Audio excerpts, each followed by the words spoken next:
Hello, everyone, and good evening. I want to, first of all, welcome everyone who's joined us this evening.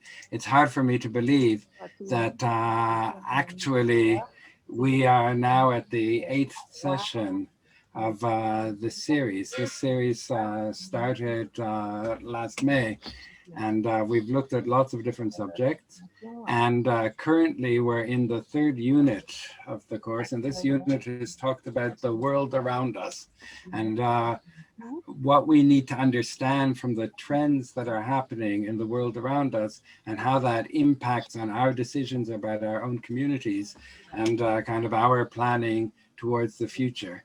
Our previous session 2 weeks ago, we had two speakers talking about developments that were happening in America. And in a way, the session tonight picked up on that. One of the trends, someone in the background, mute. One of the trends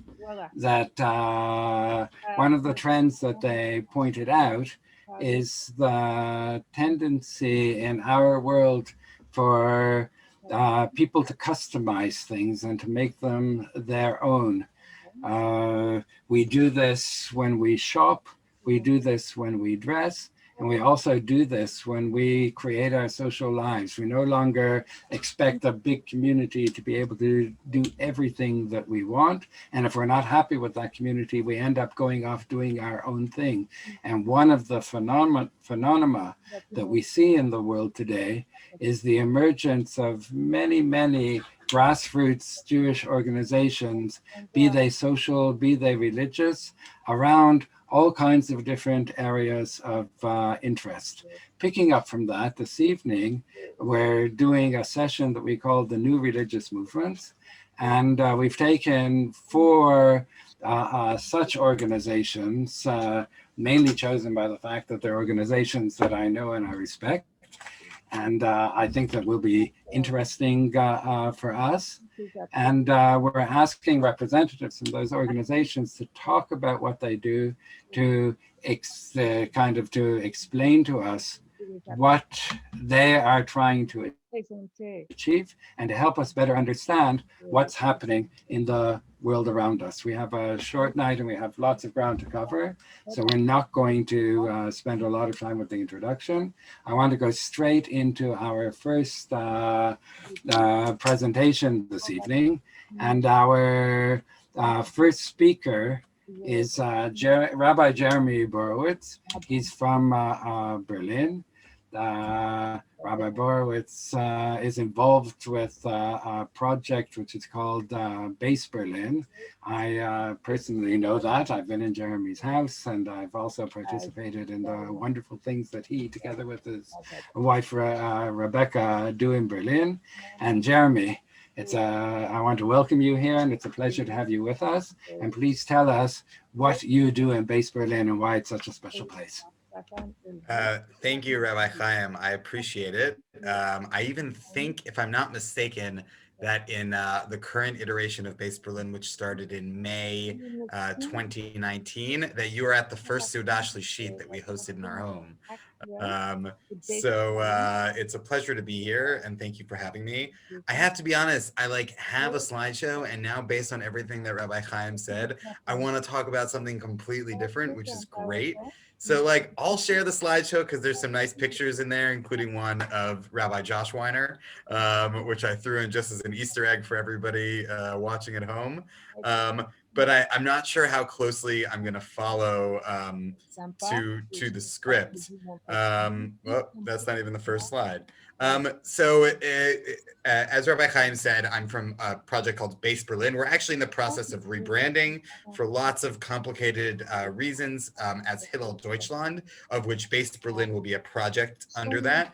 But Base Berlin, the idea behind Base Berlin was just that it was the home of a rabbinic couple. It's mine and my wife is a graduate of Yeshivat Maharat, where I believe Miriam, who's also speaking, is a student. And we first came to Berlin about 5 years ago and just kind of rented an apartment and started doing programming to see what happened. And we fell in love It's an amazing city with an electric Jewish community.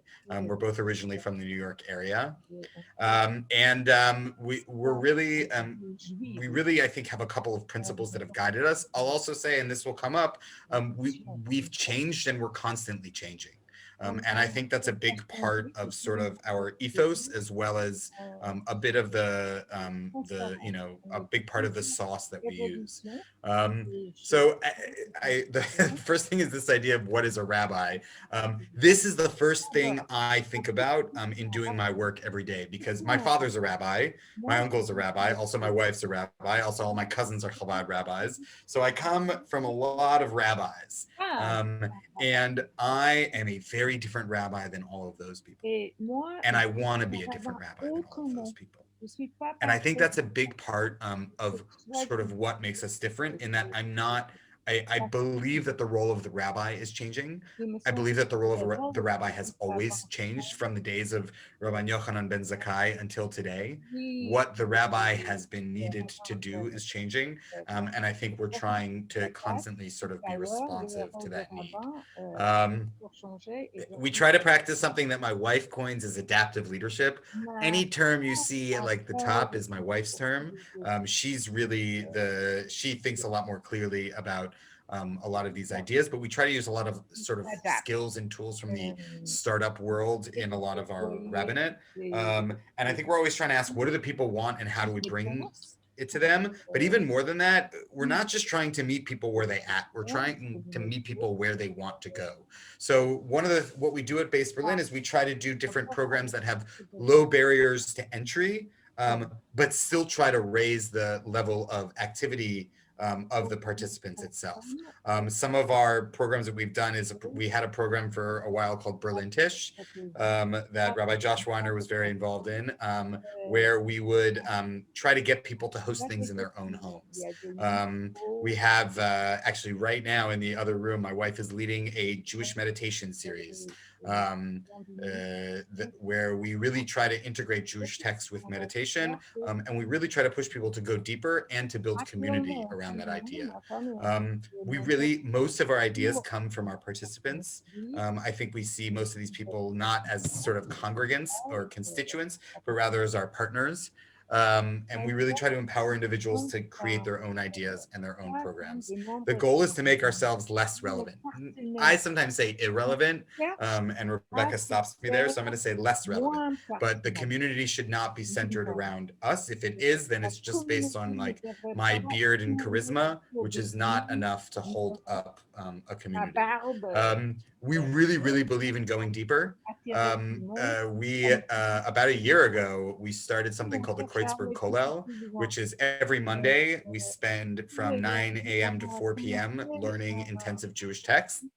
And it was funny because when we were doing just like regular one-off classes, sometimes we get 40 people and sometimes we get 5 or 10 people. And when we started doing learning all day on Mondays, we now have for this semester that we're starting now, we have 25 people committed to the program just for the whole day, and we have another 25 people signed up for the afternoon sessions, which is fantastic and amazing, and I think shows that when you offer people the opportunity to go deeper, especially young people, and a lot of the data on Gen Z will talk about this, that actually depth is more attractive to them than perhaps it was to previous generations, even if it requires more of time commitment. And sort of this idea of we're trying to take a holistic approach. It's not just, it's about learning, it's about empowering, and it's also about figuring out who is everybody and what makes them tick. This is an engagement strategy based on Hillel International. Here on the right, we have a great picture of Rabbi Josh Weiner, which is feeling very enthusiastic. And this is just Berlin in general, and Rabbi Weiner sort of touched on this, but we definitely run into a lot of opposition in our work. The Berlin Jewish community, the Jüdische Gemeinde zu Berlin, is a very old structure.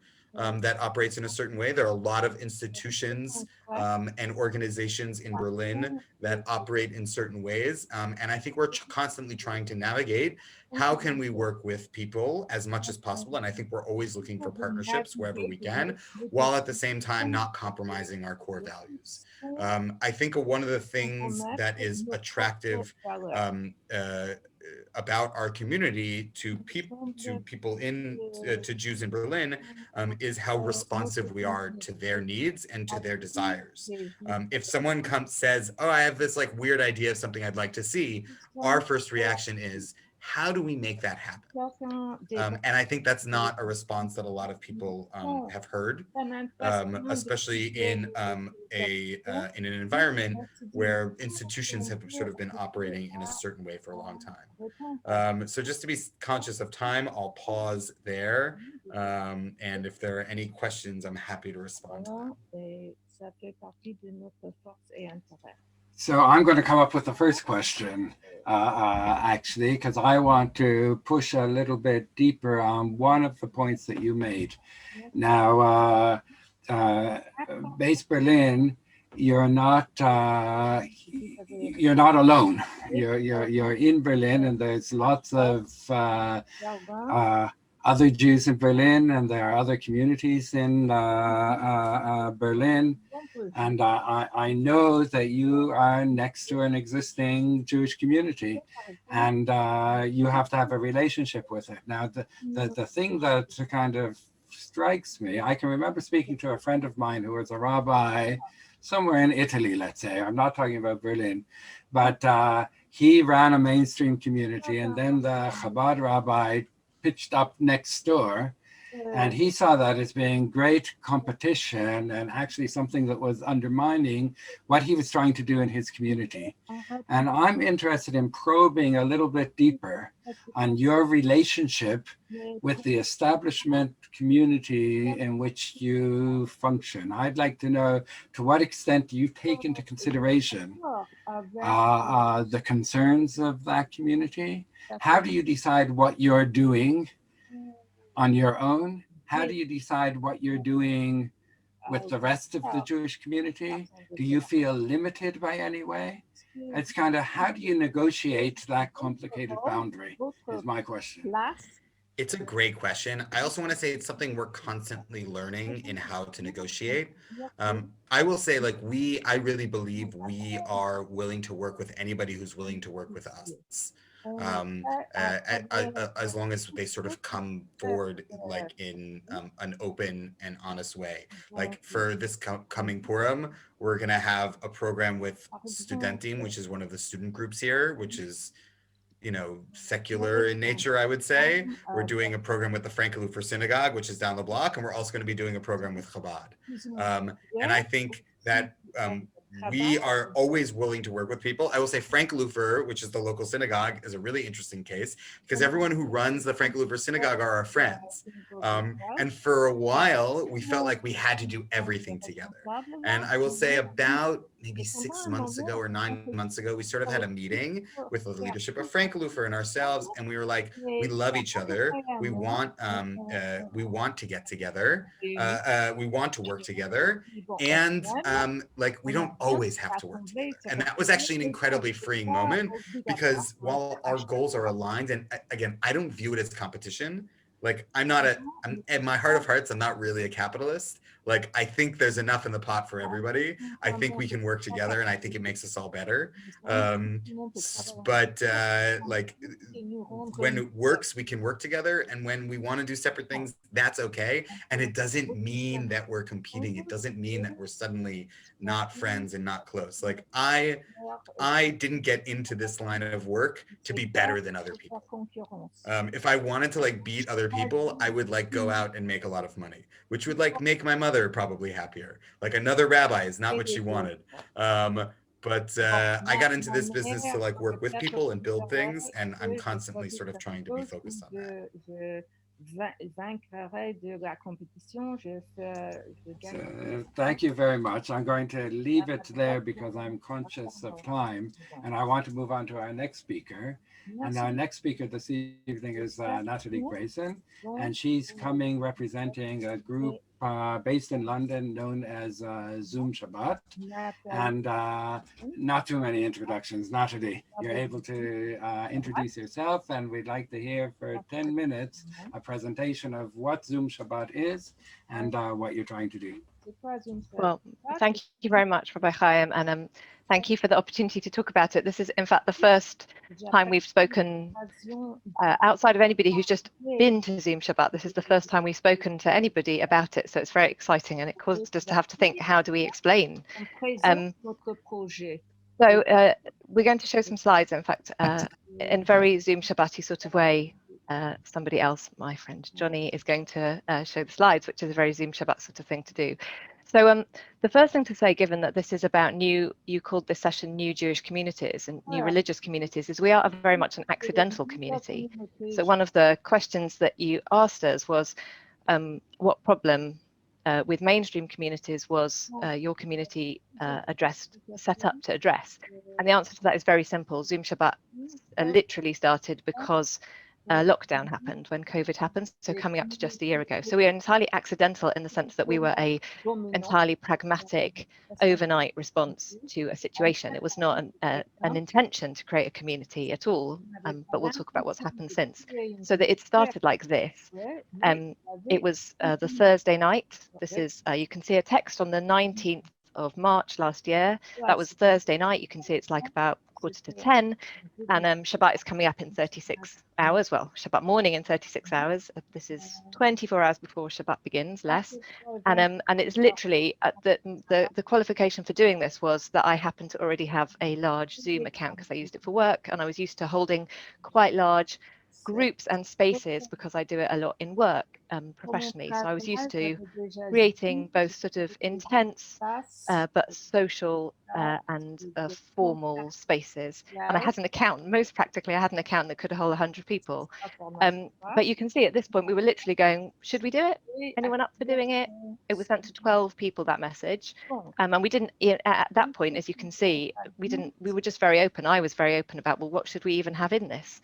And it's been very developmental since then. And in fact, it's fascinating hearing your previous presentation from Berlin. Thank you, because so much of that about being constantly innovating and startup mentality has been really in our language and in the way we've thought about this.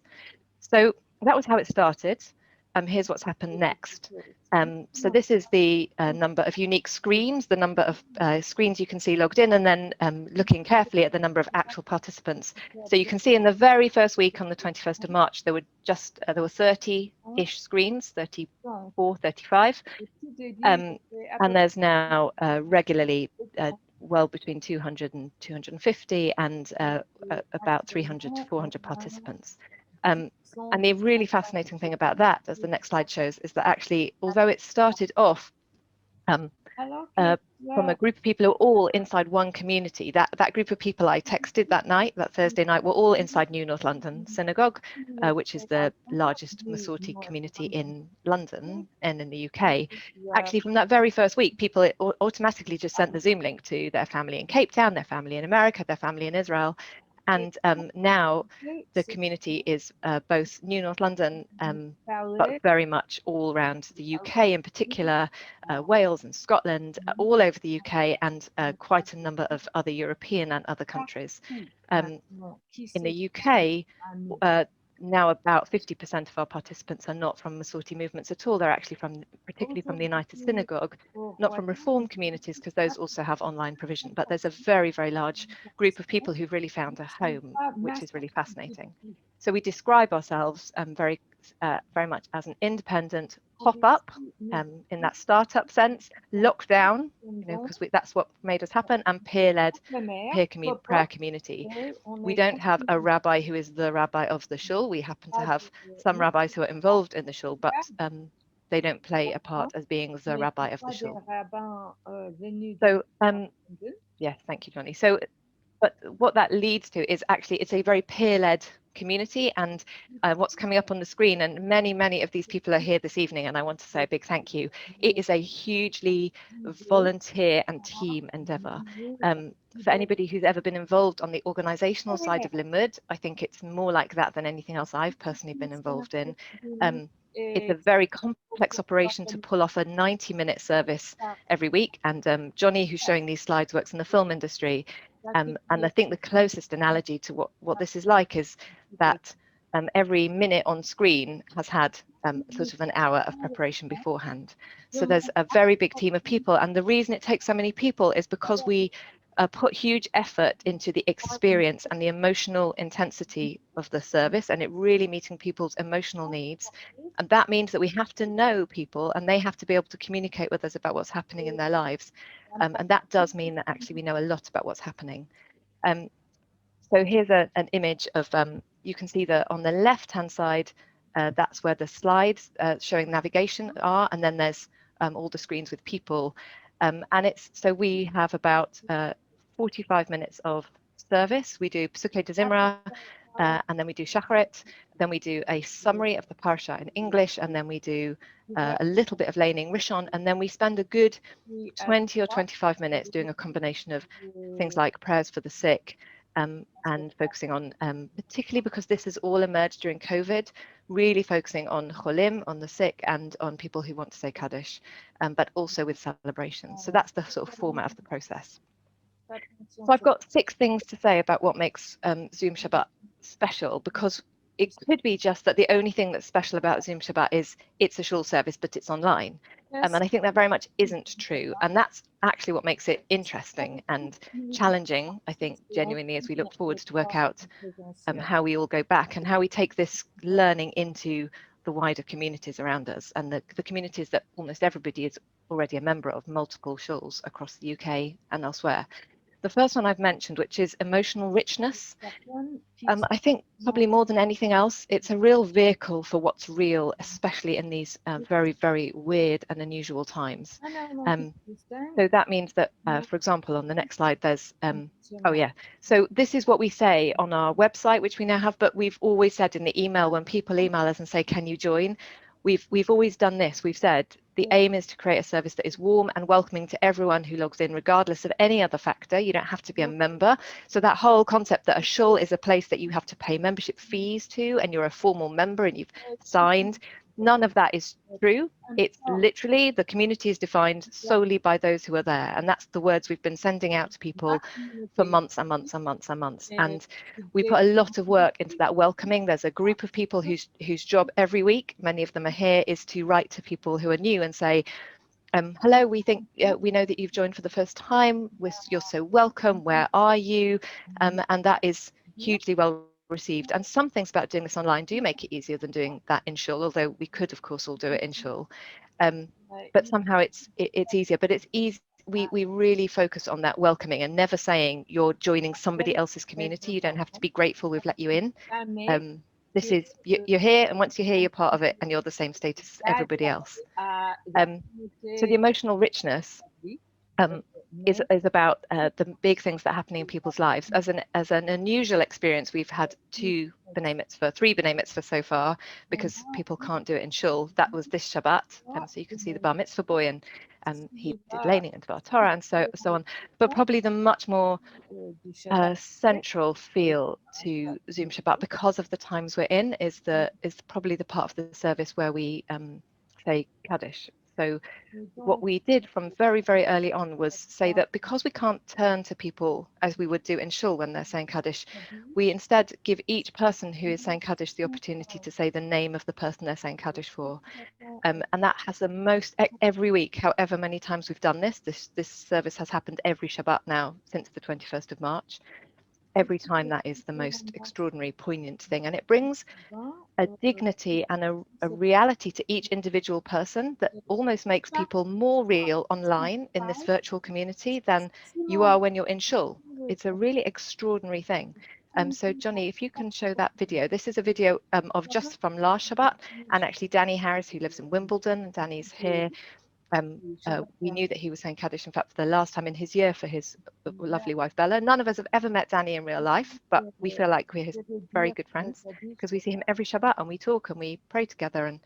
And so Danny and Eve Kugler. So let's just see if this little thing works. I'm saying Kaddish for my wife, my late wife, Bela Harris, Bela Eliezer, Chaya Bat Yaakov Karin Berwicz, who passed away last February the 16th, which is equivalent to the 21st of Shabbat. Thank you. Eve Kugler. I'm saying Kaddish for my sister Ruth, Miriam, and also for my younger sister Leah Blyman, Leah, but Miriam. So there's thank you. So there's something I think both incredibly dignified about people having their own voice, and multiple voices play a part in the service. I've mentioned being very proactively welcoming, and I've shown you what's in the message that goes out, and we have a welcoming team. And if you scan through this email, this is from Irene, who also has joined as, again, not an original Masorti member or New North London member. And what she talked about is this sense of connectedness, that actually it's incredibly welcoming, and that there's the irony that something online feels warm and connected in a way that she feels less in shul, and that's a very, very common piece of feedback. The next piece that's critical, I think, is about being non-hierarchical. I think, again, a very sort of 21st century concept that, and remarkably, this is not a community that's primarily made up of Gen Zs and millennials. The average age of the community is definitely older than that, not least because those are the people most affected in terms of safety during COVID. So it's not a community of young people who reject authority, but the interest in being non-hierarchical and having many voices play a part. So there isn't a rabbi, but there's also not, there's a very large group of people who both lead the prayers and speak. And in fact, we published, after 6 months, we published the Divrei Torah, the sermons that had been given, which were just extraordinary. And one of the things people comment on is in a 21st century world, when you can take in so much stuff through the web, being able to hear these fascinating and diverse perspectives every week, I think is a really important part of what people are looking for. So the next piece that's important is accessibility. One of the things that I think is difficult about shul for many people is following. And one of the things that we just did right from the beginning was really privilege service navigation. So this goes up all the way through, not too much to interrupt the prayers, but there's a real emphasis on saying, you need this, so we'll give it to you. And we've checked, and people really do use it. They also print out something we send them beforehand. So this is really valuable. And I think it's something that other shuls could learn from. And we put the text up. Nobody has to fiddle with through a siddur or chumash. Next slide, please. We've mentioned there are no professionals. So the number of hours that those people put in that I showed before is very, very significant. But there's a paradox about having a very slick service. So we send out very, very clear instructions that tell you exactly how to participate. We don't want people saying, "Can you hear me?" We have backups, we have dry runs. And I think that's really important, that people are looking for a very high production quality, because if you just go on TikTok or YouTube, you can get really, really good stuff that people do in their bedrooms, and religious communities should be no less good than that. And so we have high production value. And then the last thing that is important is about facilitating connections.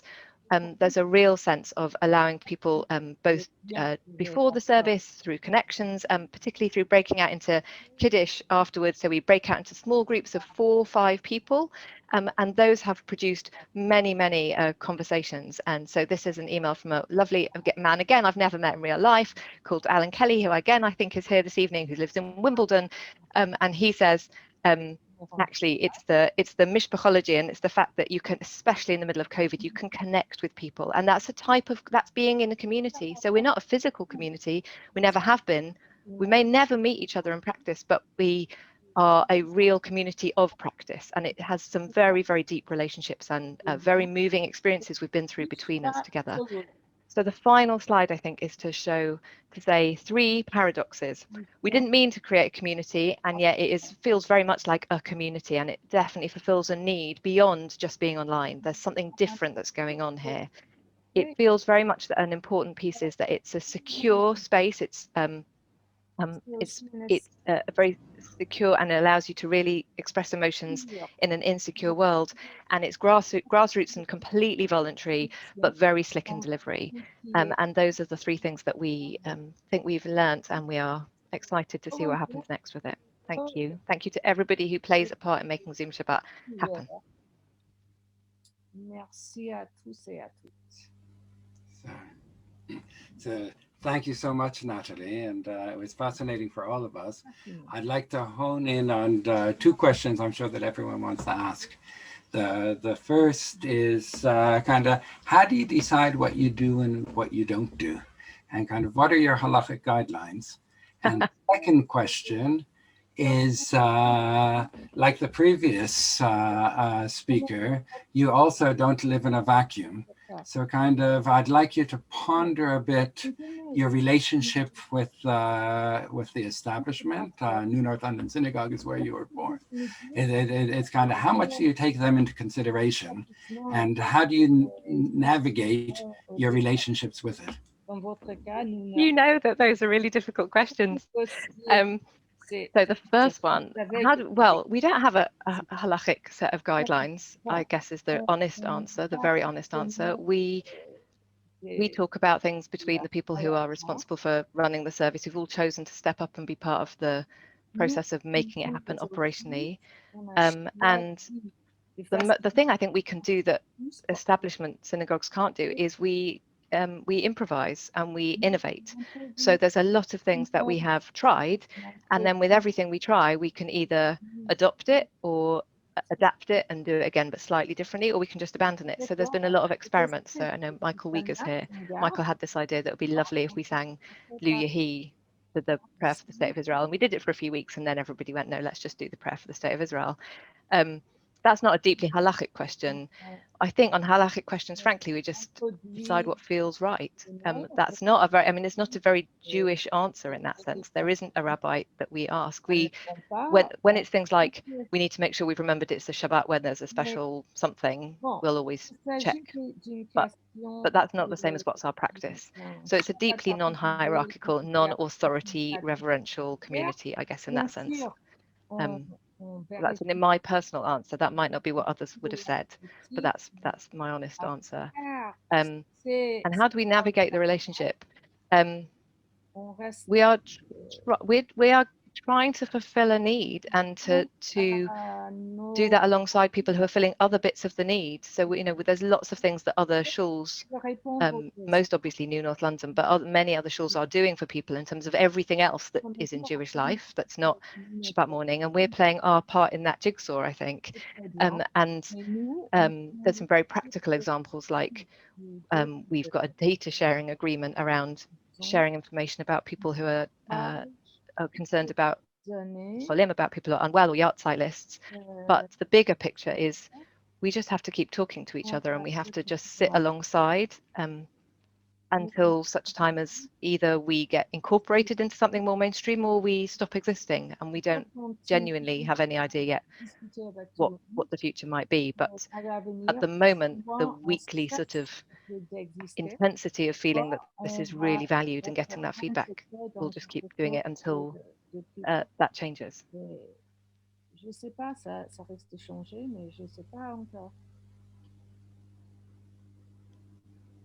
Thank you very much. I'm sure we all want to hear more, but the time is short and we want to get a lot into our evening.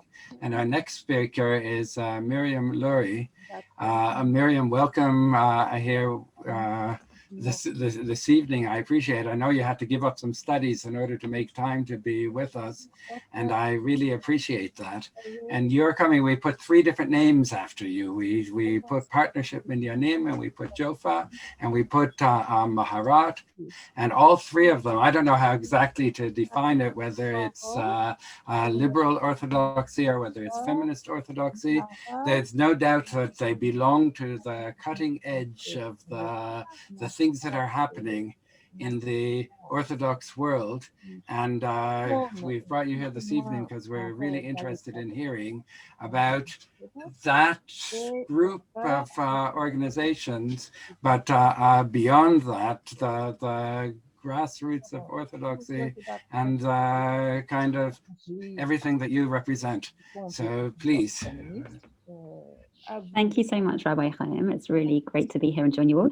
Yeah, if I wasn't here, I would be in my Gemara share at the moment. I'm a first-year rabbinical student at Yeshivat Maharat.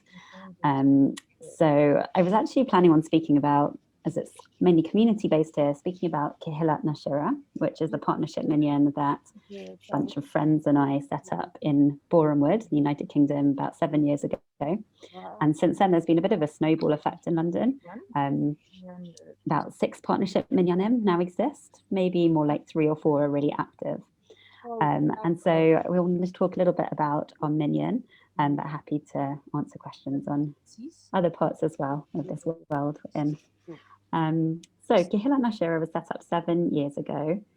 A partnership minyan, just sort of very briefly on one leg. Partnership means between men and women. It's a community which adheres to Orthodox halakha, but we'll push it to as far as it will go in terms of making the service and the leadership as egalitarian as possible. So women lead about 50% of the service, but it's not an egalitarian service. And at the moment, we aren't able to push halakha to that place, maybe in the future. So that's really in a nutshell.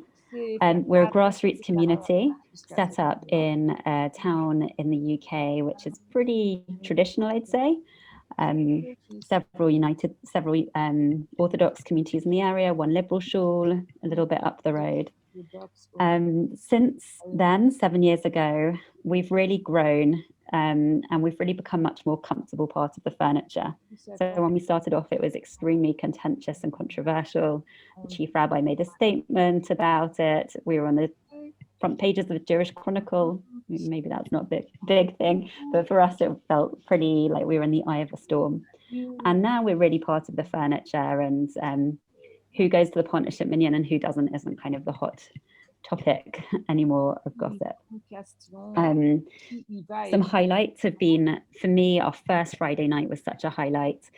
We really just wanted a minyan, and 120 people showed up and packed into a room which was probably suitable for 40, flaunting various health and safety guidelines, but the atmosphere was electric and it was just wonderful. And since then, we've watched lots of women and girls learn to lane, have their first aliyah, call up to the Torah.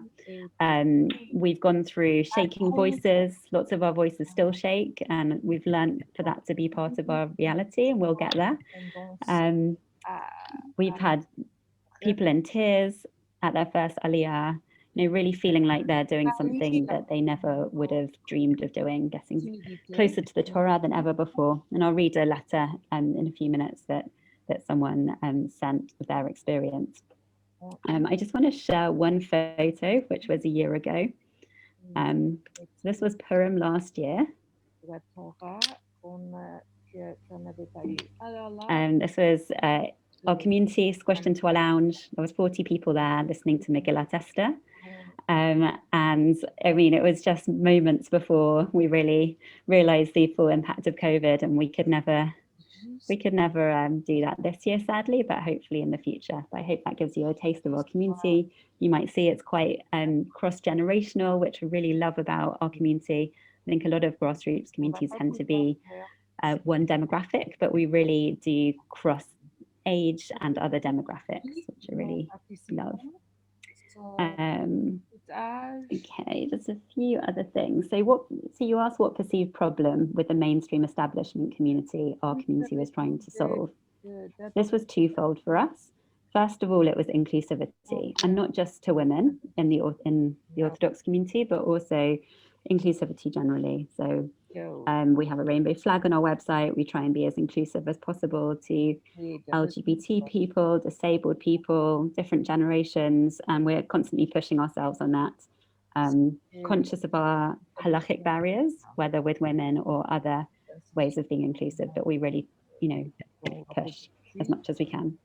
And the second prong that we were trying to address was spirituality. I think there was a feeling that a lot of people went to shul for the social aspect, for the kiddush, for the children's service. And we really wanted to bring the feeling of actually going to shul because you feel something, you're connecting with something bigger than ourselves. And you also asked what impact we hope to have on the Jewish mainstream community. I don't think we tried to have an impact on anyone other than the people who come to our community. We wanted to create something for people who are there. But what has been really delightful actually is the fact that just by existing, we've moved the goalposts. Just by having a partnership minyan there, which allows women to lead 50% of the service under an Orthodox title, we've created a sense, I think, in the mainstream that this is something that is wanted and called for. And before the partnership minyan started, maybe about 10 years ago, I remembered saying to someone, all I want is to have a women's Kabbalat Shabbat in shul where I can go and sing my heart out. That's all I want.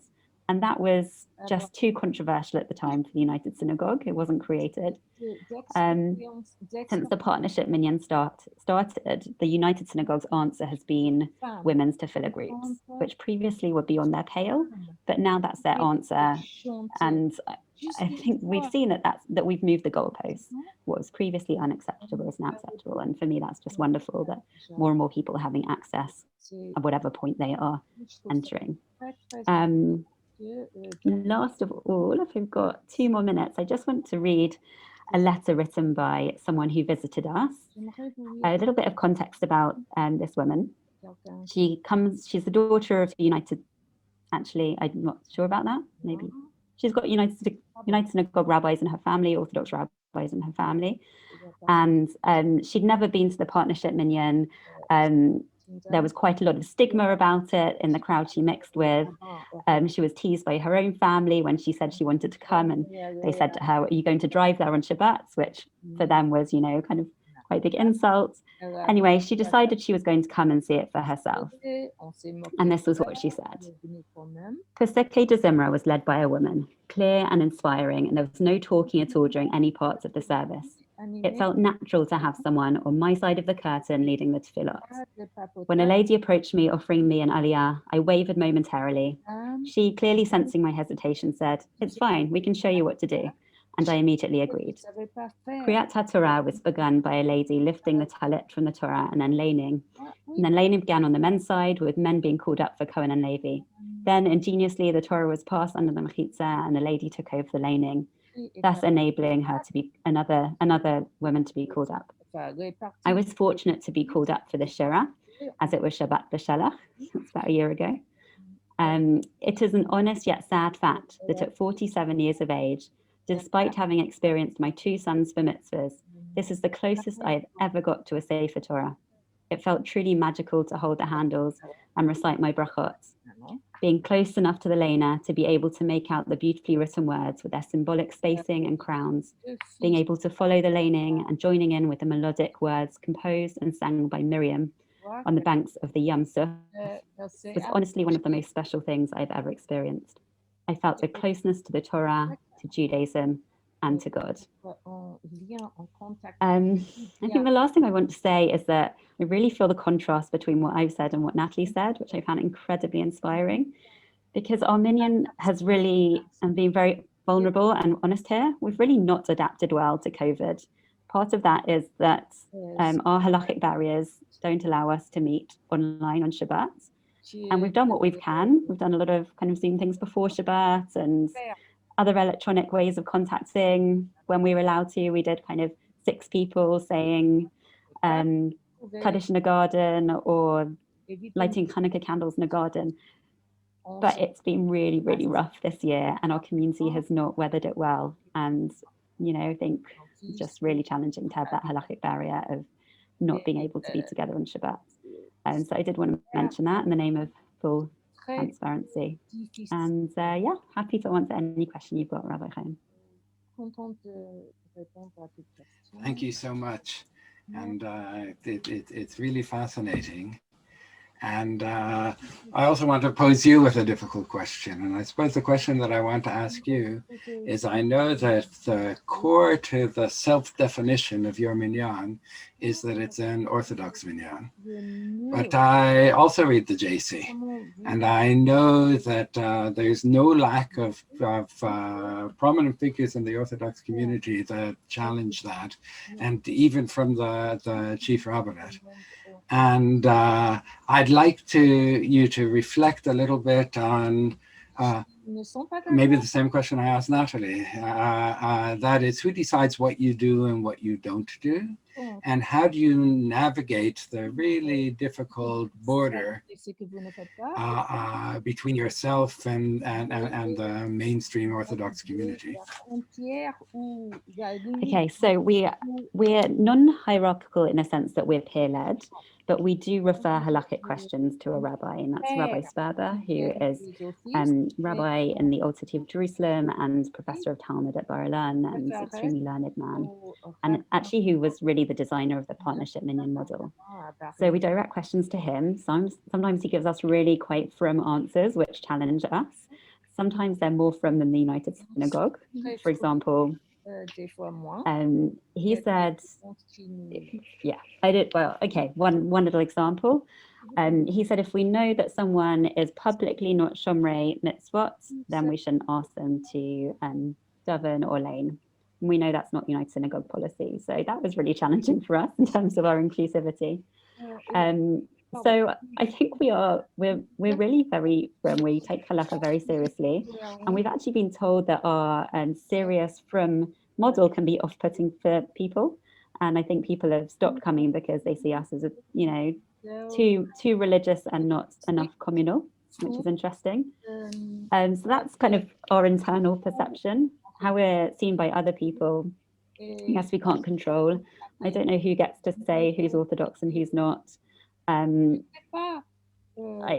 don't know if we mind so much, as long as we know that we're sticking to very to our own halachic principles and taking them extremely seriously, and for us that's the most we can do. And I do think we're in this for the long game.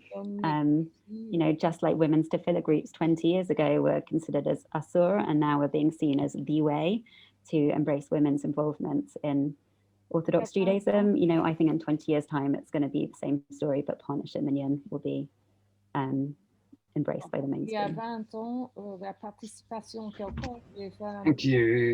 Thank you so much. And I really appreciate you taking the time to be with us and inspiring us. But time is short, and we have still one more speaker left. And I'm turning now to Faustine Siegel, who is speaking to us from Paris, and you're the education director, I believe, of the Moshe House.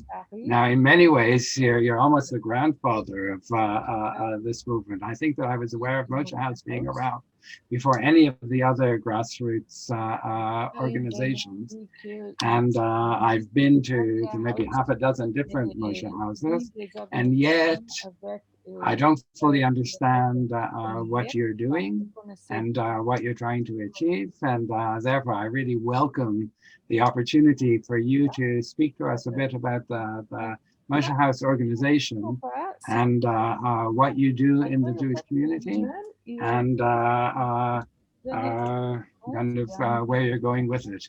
So bevakasha, the floor is yours. Thank you so much, Rabbi Chaim. It's a pleasure to be here. It's a pleasure to be in this panel with teachers and friends. And it's also a pleasure, I will say, to join this group of people from the Masorti movement. As they say, the shul I don't go to is Masorti. I grew up in a Masorti community in Paris that I still have very strong and fond ties with.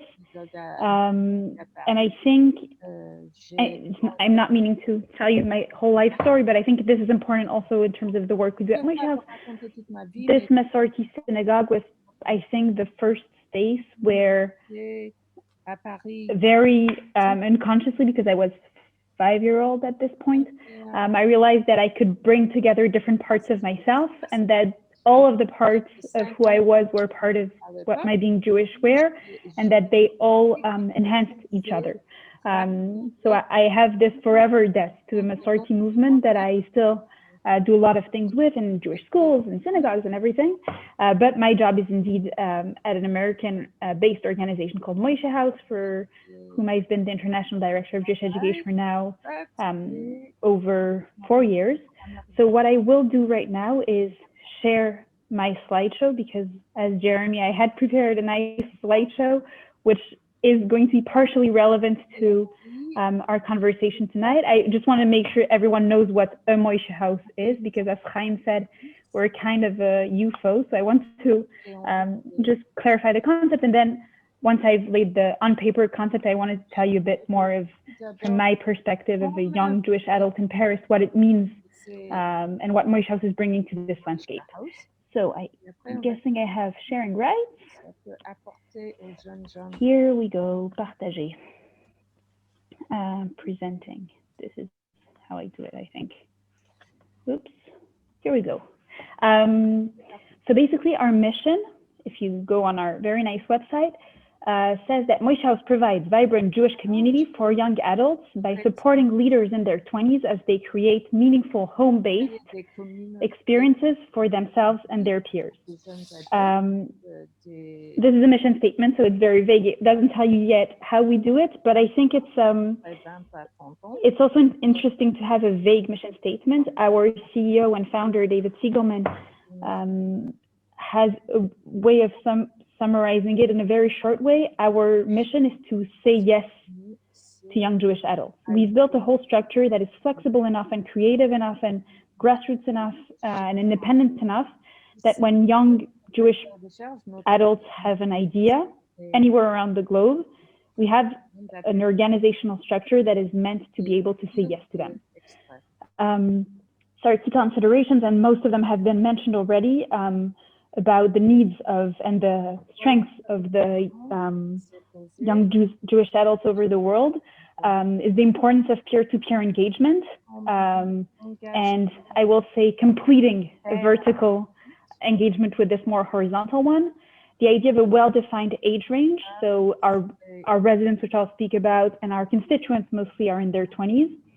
Frequency of attendance. I really liked what Natalie said about breaking the mold of traditional affiliation. You don't need to sign up, you don't need memberships, you don't need to announce yourself, you just need to show up.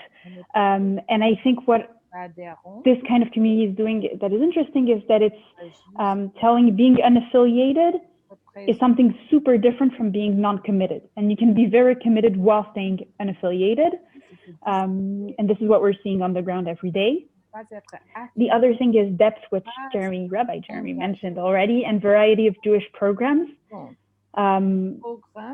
People come to us and people come to each other with very serious questions. Of course, you need the social touch points for people to create meaningful relationships together, but people don't want it easy. People want a place of where they trust each other to explore the hard questions, the important questions and everything. Vetted and trained leaders. This is the idea that some of this can be improvised and some of this can be explored performatively together. And also guidance is important and training is important. So we invest a lot in training those people and having those people train each other in a pretty structured way. And my last point is leaders buy-in and commitment. We think that it would be a bad sign if basically you're doing things instead of people, including the funding. So for instance, a good example of this is that as long as our ongoing year-long fundraising, every year we have fundraising among our constituents, and we ask the people to whom Moishe House benefits to be also part of the people who build Moishe House in a material way. concretely are three models, and I won't get into all the questions about how COVID challenged this, and if you want, we can discuss this later. Three main models we have: the Moishe houses, the actual physical Moishe houses, Moishe house without walls, and immersive Jewish learning experiences. So a Moishe house basically is a physical apartment, which is the home for a home-based community led by 3 to 5 residents. Out of their rented apartment, they host 5 to 7 programs a month. They receive somewhere like half of their rent is subsidized. We provide them with leadership and Jewish education training all across the year. Oops, sorry. And they receive, of course, a monthly programming budget. We have the same model now, which is a newer thing for smaller houses, smaller communities, so only 2 residents. It can be a couple, it can be a brother and a sister, it can be 2 friends. And this enables us to serve smaller communities like Manchester, Zurich, and places like this in Europe. Another of the important programs we have is immersive learning retreats, where basically we train the people who are in charge of those communities to be able to bring the important conversations, the important rituals to their peers. So our goals, which are built on past achievements, is that in 2021, we're hoping to be able to reach 60,000 unique participants. We had, I don't know what 2020 was, and this is a general thing probably of all our experiences of 2020, but I think in 2019 we were at around 60,000 unique participants also, so we're aiming to keep that goal in spite of COVID in 2021 through 12,000 individual programs that are run in the house, which could be Shabbat dinners, Jewish learning, a running club, a food drive, a party, all of those things. So our budget, not that I'm that interested in money, but just to give you a sense of the growth of the organization, this is in millions. Our budget is not $15, our budget is $15 million. So it's an organization that is getting very quickly bigger, with a bigger team, with bigger operations, and obviously that involves more fundraising. And now I will stop screen sharing. Rabbi Chaim, how many more minutes do I have? I can't hear you. Another 2 minutes. Great, so that's enough. There's 2 main things that I think are important to add if already we're speaking as a group of Europeans. I will say that this whole I'll speak from the I come from a country, which is France, which is run according to Napoleonic, in part, principles, which are very top-down. The idea that you could start your own things is extremely countercultural. It doesn't work in the politic realm, it doesn't work in the academic realm, it doesn't work in the economic realm. And a good example of this, for instance, is that I don't have a word in French for grassroots. I just don't. Another interesting word that is you cannot translate in French is startup. People say une startup because there is no such thing as a startup in French. So the reality exists, but because it's countercultural, there is no really local grounding. And I think this works also for our Judaism. We up until very recently, people had a top-down expectation on their Judaism, which Moishe House is challenging, and we want to do that cautiously.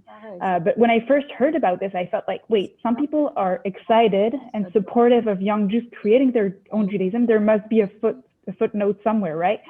They must have an agenda. And then you realize, no, there is no agenda other than young Jewish adults creating community between like-minded peers. So you're like, okay, there's red lines maybe. So yes, we have some very limited red lines, which I can come back to.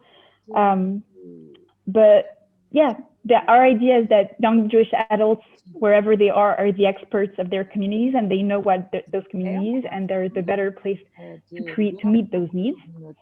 And the interesting thing we're doing, I think, is that Moishe House is answering the question of how do you democratize Jewish education and Jewish community without cheapening it. That's a word, right? Cheapening. And our answer is not only if you do it well, it's not that democratizing won't cheapen, it's that it will increase the value of your community. And I'll say personally, I think democratizing is the important way right now for young Jewish adults to increase value, and it's an absolute emergency. That's what I was saying when I was mentioning the Masorti community and the values that were important to me in this Masorti synagogue, is that when you enable people, wherever they are, whoever they are, to bring their full selves and to learn Jewishly and to live Jewishly together, and you set a high bar for what this means, you can have conversation in a Moshe house that you have nowhere else. And a great example of this is that tomorrow night, like the Moshe House Republic in Paris, 200 meters from my home, is running a Jewish learning around LGBTQ issues. I don't know of a synagogue in Paris of any denomination that is asking those questions right now. Maybe Paris is behind, but like there is no mainstream space that is addressing those questions together with these people. And one last thing that I will say, and then I will give it over to you. Moshe House is not meant to be a pirate ship. The idea is we don't want to exist to destroy establishment. And I think that echoes a lot of what Jeremy Berwicz was saying. We want to exist by partnering, and we encourage our residents to do a portion of their program partnered with local initiatives.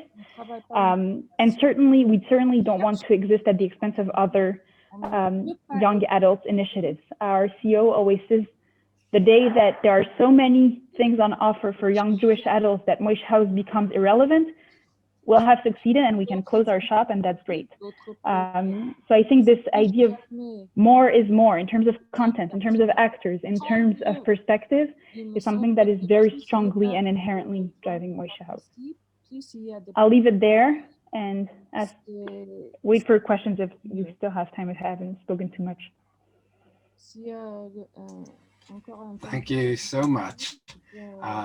I'm going to pose some questions to you too, and I suppose the question that crossed my mind really is that the Jewish world isn't neutral. So Orthodox, conservative, reform, secular, Zionist, pro-Zionist, anti-Zionist, all of those things are happening outside around you.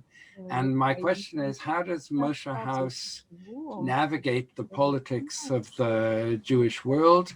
Are there limits to what happens on the inside? Are there guidelines that your house coordinators have to play by? Kind of, how do you work the relationship with the establishment is really my question. Thank you. I think that's a very interesting question. So the easy answer is that Moshe House is as an organization, is unaffiliated, it's non-political. So we ask that none of the events should be designed only towards a specific audience and a specific group of people. Each house is a reflection of, it's not like a McDonald's that like anywhere you open it, it will be the same. Depending on who the people running the house are, it will be very different. We have houses in which people identify as Orthodox. So most likely if you have a Kabbalah Shabbat there, it will look pretty Orthodox. And all of those things. But just to go one layer deeper, which I think is important, and I will say this also widely applies to me personally, we now live in a Jewish world where we think that those denominational divides and those political divides are halacha Moshe Sinai. And I had students, I also taught in Jewish day school. I remember when students went, one of my students learned that the tefillin thing was with Rashi's daughter, and told me, oh, so Rashi was a Reform rabbi, right? And I think we now live as if like it's the everything of those denominations. It's at the end of the day, it's like what, a century and a half. It didn't exist in the Sephardic world. And to be clear, like France is a mostly Orth, for instance, not mostly, but is a significantly a Sephardic community. So for those families, this division is irrelevant. And another thing, I think it's a millennial thing that denominations and belonging is less important. People don't sign up for a political party all of their lives anymore. They don't just read one newspaper anymore. They don't do one sport, but they have this class pass thing or whatever it is. So people are growing a comfort and a desire to take different things and piece them together in a way that makes sense for them. And Moish House can be part of this. Is that answering your question somehow? Thank you so much. My head is exploding from all the things that I heard this evening, and we're coming up to the end of our time. So the first thing is I have to say a huge thank you to all of our speakers who shared with us, and really in such an open and such a personal way, and challenged us really to think about our own communities. And the idea is really for us to see how rich the world is out there, and how many different organizations are working in the Jewish world, and how many interesting ways there are to address the problems that exist.